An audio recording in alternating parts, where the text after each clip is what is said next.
நான் யார் என்று தெரியுமா? நான் தான் ராஜராஜ சோழன்.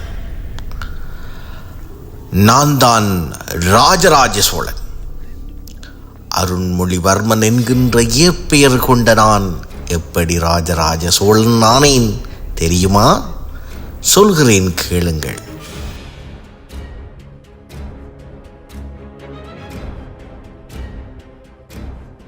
சுந்தர சோழனாகிய இரண்டாம் பராந்தகன் வானவன் மாதேவிக்கு பிறந்தவன் நான்.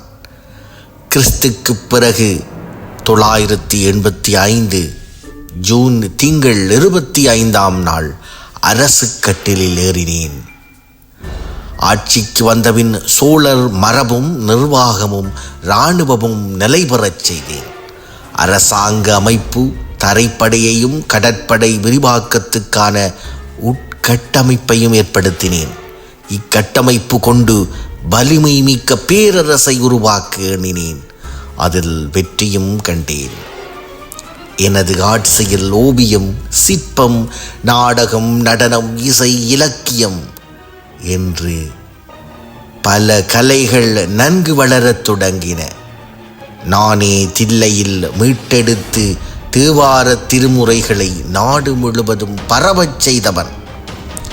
சைவ சமயம் நாடெங்கும் பறந்து மக்கள் உள்ளத்தை கொள்ளை கொண்டது.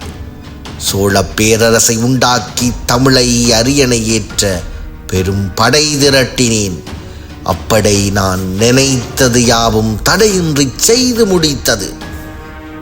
எனக்கு ராஜராஜன், காந்தலூர் கொண்டான், அழகிய சோழன், மும்முடி சோழன், ராஜசரவஞ்சன், சோழநாராயணன், அபய குலசேகரன், அரிதுர்கலங்கன், அருள்மொழி, ரணமுகபீமன், ரவிவம்ச சிகாமணி, ராஜபாண்டியன், ராஜகேசரிவர்மன், சோழேந்திர சிம்மன், ராஜமார்த்தாண்டன், ராஜேந்திர சிம்மன், ராஜவினோதன், உத்தம சோழன், உத்துகதுங்கன், உய்யகொண்டான், உலகளந்தான், கேரளாந்தகன், சண்டபராக்கிரமன், சத்ருபுஜங்கன், சிங்காந்தகன், சிவபாதசேகரன், சோழர் குலசுந்தரன், சோழர் மார்த்தாண்டன், திருமுறை கண்ட சோழன், ஜனநாதன், ஜெயம் கொண்ட சோழன், தெலிங்க குலகாலன், நித்திய வினோதன், பாண்டித சோழன், பாண்டிய குலசாணி, பெரிய பெருமாள், மூர்த்தி விக்ரம பரணன், சத்திரிய சிகாமணி, கீர்த்தி பராக்கிரமன் என பல விருது பெயர்களை நான் பெற்றிருக்கின்றேன். என்ன மலைத்து விட்டீர்களா? இவை அனைத்தும் என்னுயிர் தமிழ் மண் எனக்கு சூட்டிய மகுடங்கள் என்பேன். நான் செய்த போர்கள் பற்றி சொல்கின்றேன், கேளுங்கள். காந்தளூர் சாலை போர், பாண்டியருடன் போர், மலை நாட்டு படையெடுப்பு, இலங்கை படையெடுப்பு, சாளுக்கிய போர், தெலுங்கு நாடு, கீழை சாளுக்கிய போர், மாலைதீவு படையெடுப்பு என இதனை அடுக்கிக் கொண்டே போகலாம். போர் மட்டுமா செய்தேன்? இல்லை.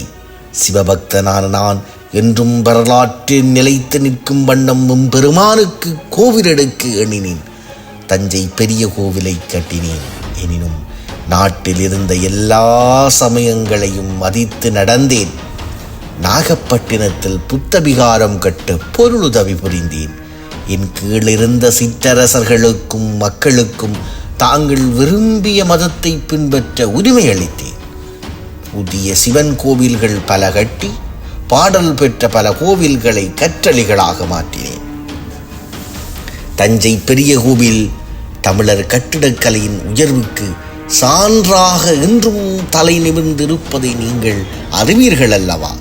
தமிழையும் இறைவனையும் இணைத்து கட்டிய தென்திசை மேரு என புகழ் பெற்றது இக்கோவில்.